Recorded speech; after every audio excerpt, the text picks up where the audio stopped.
కాకినాడ జిల్లా జగ్గంపేటలో టీడీపీ ప్రతిష్టాత్మకంగా చేపట్టిన భవిష్యత్ గ్యారంటీ బస్సు యాత్ర ప్రారంభమైంది. ఆ పార్టీ రాష్ట్ర అధ్యక్షులు, ఉపాధ్యక్షులు నెహ్రూ, టీడీపీ పార్లమెంటరీ అధ్యక్షులు నవీన్ కుమార్ల ఆధ్వర్యంలో బస్సు యాత్రను ప్రారంభించారు. యాత్రలో భాగంగా జగ్గంపేటలో నిర్మాణంలో ఉన్న ఇండోర్ స్టేడియం, కాపు కళ్యాణ మండపాన్ని సందర్శించారు. ఈ కార్యక్రమానికి పార్టీ అభిమానులు, కార్యకర్తలు భారీగా తరలివచ్చారు.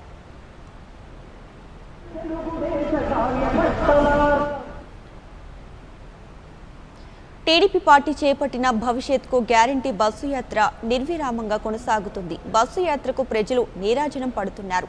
ఈ బస్సు యాత్ర ఈ నెల 5న పెద్దాపురం చేరుకోనున్నట్లు ఎమ్మెల్యే చినరాజప్ప తెలిపారు. బస్సు యాత్రకు ఘనంగా స్వాగతం పలికేందుకు ప్రత్యేక ఏర్పాట్లు చేస్తున్నట్లు ఆయన వెల్లడించారు. ఈ సందర్భంగా కార్యకర్తలతో ఆయన సన్నాహక సమావేశాన్ని నిర్వహించారు. 5వ తేదీన మధ్యాహ్నం 2 గంటలకు బస్సు యాత్ర పెద్దాపురం చేరుకుంటుందని చినరాజప్ప తెలిపారు. మనదైతే 5వ తారీఖు మన కాన్ఫరెన్సీ అవుతుంది కనుక ఈ కార్యక్రమం ఘనంగా చేయాలి. ఏదైనా సరే పెద్దాపురంలో మనం ఏ కార్యక్రమాన్ని బ్రహ్మాండంగా చేస్తాం కనుక ఆ కార్యక్రమం చేయాలని ఉద్దేశంతో ఈ కార్యక్రమాన్ని ఏర్పాటు చేయడానికి మనం అక్కడ రాజుగారి పెద్దాపురం రాజుగారి ఇంటికంటే స్టార్ట్ అయ్యి దేవుడి వరకు కూడా బస్సు యాత్ర సాగుతుంది. ఆ బస్సు యాత్రలో మీరందరూ కూడా మా నాయకుల్ని, కార్యకర్తల్ని చిన్న బూత్ స్థాయి వరకు కూడా ఇన్వాల్వ్ చేయాలి, వాళ్ళందరూ కూడా ఇన్వాల్వ్ చేసి కార్యక్రమం జయప్రదం చేయాలని చెప్పి వారు పిలిపివ్వడం జరిగింది. అయితే ఇవాళ చంద్రబాబు నాయుడు గారు చూసుకుంటే చంద్రబాబు నాయుడు గారు 4 సంవత్సరాలుగా ఈ ప్రభుత్వ ఫెయిల్యూర్స్ అన్ని కూడా ప్రజలు చెప్పడం జరిగింది. ఇవాళ జగన్మోహన్ రెడ్డి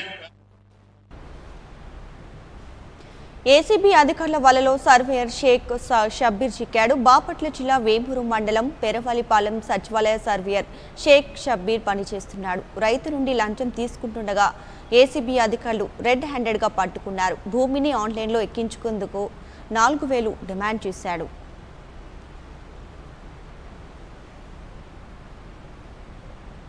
ఈరోజు సాయంత్రం 4:35 సమయంలో ఈ పెర్లపాలెం విలేజ్ సర్వేయర్ అయినటువంటి షేక్ షబ్బీర్ హుసేన్ని ₹4,000 లంచం తీసుకున్నట్టుగా వేమూరు తహసీల్దార్ ఆఫీసు బయట రోడ్డు మీద పట్టుకోవడం జరిగింది.